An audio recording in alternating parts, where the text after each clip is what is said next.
Robert G. Hansen. I was AMS third class, structural mechanic, and I was a plane captain most of the time while I was in the Navy, because I had, been around the airplanes and stuff. They promised me that I would get aviation duty of some kind, which didn't always happen, but fortunately for me it did. After boot camp, I was sent to Memphis, Tennessee, and was in the A schools, and they sent me to be an aviation structural mechanic.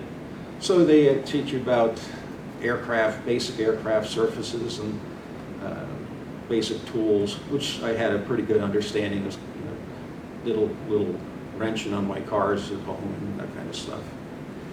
So while I was there in Memphis, they had a Navy flying club, which I joined, and was able to take my lessons there, and it was, at the time, very inexpensive. I think we could rent the airplanes per hour about $7 an hour, which was like giving it away, brand new Cessna 150s. So I soloed there and did well enough. They let me do my first solo, and took off, landed in the airplane, and then one day I just wanted to go out for a fly, and so rented the plane and just took off, went out over the Mississippi River into West Memphis, flying around, came back in, and we had this one place, used to be an old landing practice field, probably for World War II, and got back there, and that was the place to call in to the base for your landing instructions. The flying club had a shorter runway on the side that we had to use, and the day I came in, there was a terrific crosswind down there, so I was making my approach, coming in and getting down close, and had to crab the airplane and all sideways to keep it lined up. And I said, this is not going to be good going in this way. So I said, I'm going to go around again.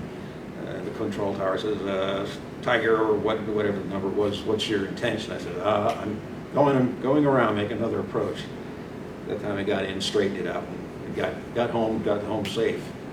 And later on, telling my mom, writing some letters back home about what I was doing and stuff. I'm having a great time, not worrying about it. 19 years old, having a good time, and she's freaking out back. Oh, my boy, he's going to kill himself on the airplane. But anyway, I survived and made it through schools.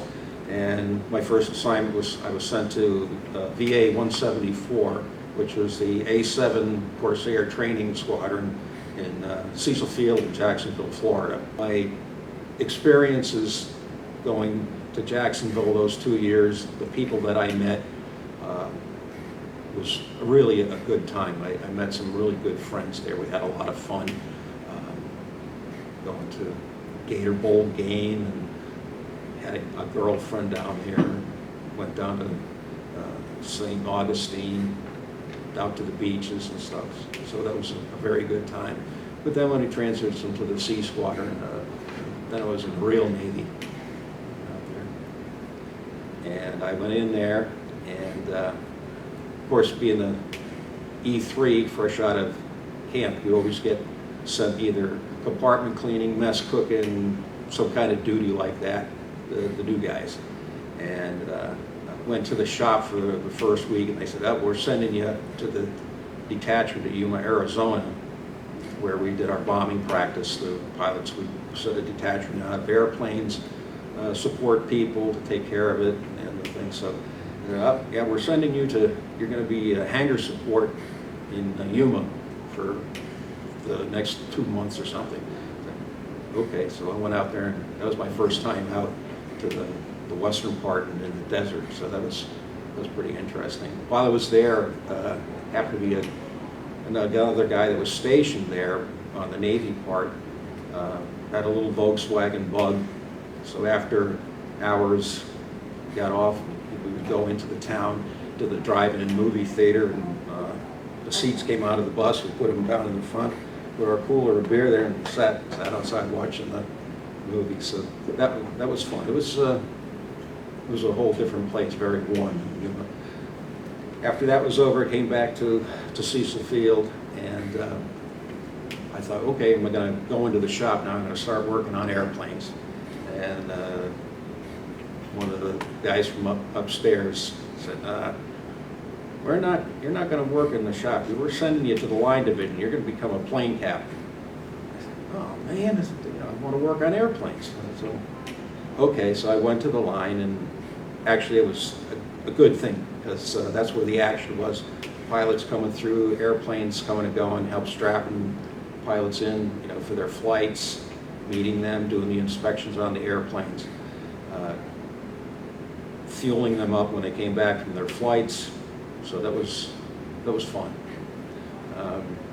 I stayed in the squadron for about 2 years before they sent me to the C squadron, which was already deployed.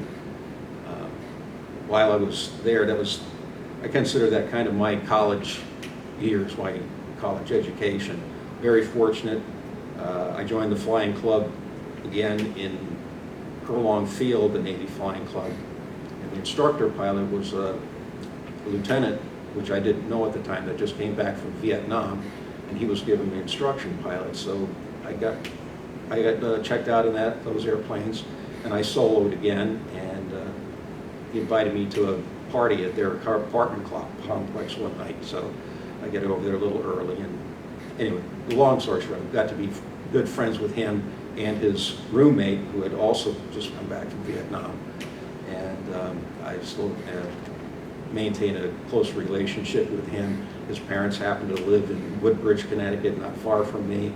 So being officers, if you work together, you didn't collaborate or or do anything together, but because they were from the other base and we didn't work together, I was able to get the relationship going with them. So getting ready for Christmas leave one time, and my friend Ray Fish said, hey, instead of flying home and spending that money, why don't you help me drive up, because I'm going to drive up to Connecticut, and if you drive with me, you'll save some money and you'll help me drive. So we did that, and really that was the start of our friendship over time.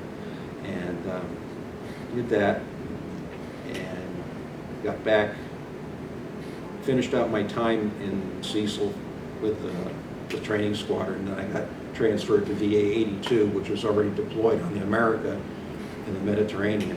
It was 1971.